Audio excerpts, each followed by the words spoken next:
هاي، أنا بيتر. عندي 25 سنة وخريج كلية علوم قسم فيزياء حيوية، ومن ساعة ما عضني عنكبوت متحول من إيدي بقى عندي قوة خارقة وبقيت أعظم بطل خارق في المدينة وأكثرهم شهرة ومحبة بين الناس، وأهم حاجة إني متواضع. سبايدر العنكبوت.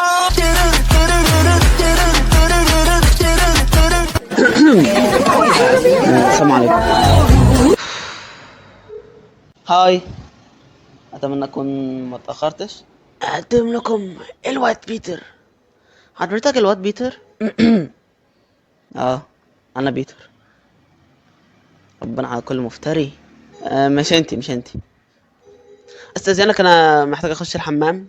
تمام، ما تتاخرش بس. طب يا ولاد، احنا نقدر نكمل موضوع درسنا؟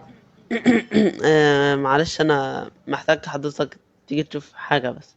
اشوف حاجه في الحمام. اه. طب يا ولاد، اقرأوا الفصل الرابع او الخامس، ما حدش زوغ بس عشان ما جابليش مشكله لو سمحت.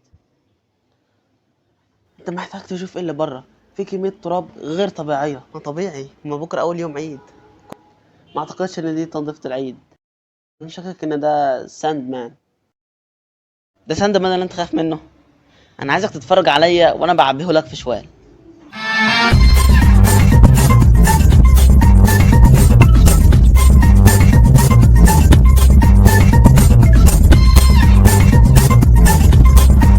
احنا جاهزين؟